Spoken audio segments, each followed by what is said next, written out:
একটি ছোট গ্রাম, নাম চাপাবাড়ি। সেই গ্রামে থাকে বুড়ি আমেনা। একা এক ঘরে তার একমাত্র সঙ্গী একটি মোটা হাসি খুশি মুরগি। মুরগির নাম লালু মুরগি। বুড়ি আমেনা খুব গরিব, কিন্তু তার লালু মুরগি তার পৃথিবী। প্রতিদিন সকালে লালু একটা ডিম পাড়ে, আর সেই ডিম বিক্রি করেই বুড়ি চাল ডাল কিনে খায়। লালু, তোর ডিমেই আমার ভাত রাঁধি, তুই না থাকলে আমি না খেয়ে মরি। একদিন সকালে বুড়ি উঠে দেখে ডিমটা সাধারণ সাদা না, বরং একেবারে চকচকে সোনালি রঙের।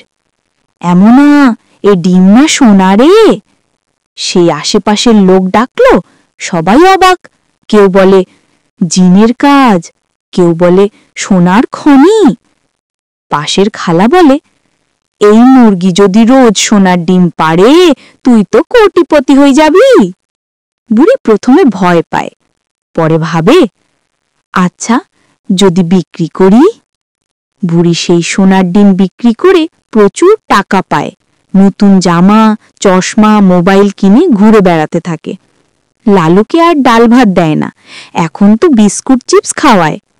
লালু মুরগি মন খারাপ করে বলে, বুড়ি আগে আমায় আদর করত, এখন তো শুধু টাকার পিছে।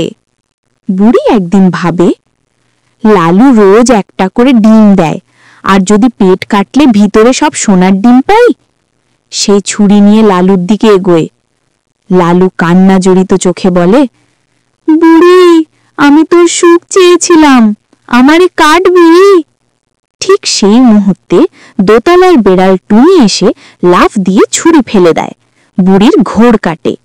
বুড়ি বলে, আফসোস, আমি কি করতে যাচ্ছিলাম আমার একমাত্র বন্ধুকে।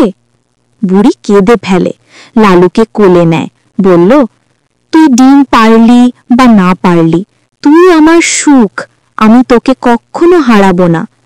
সেই দিন থেকে বুড়ি আর কখনো সোনার ডিম নিয়ে চিন্তা করে না। লালুকে ভালোবাসে, আগের মতোই আদর করে।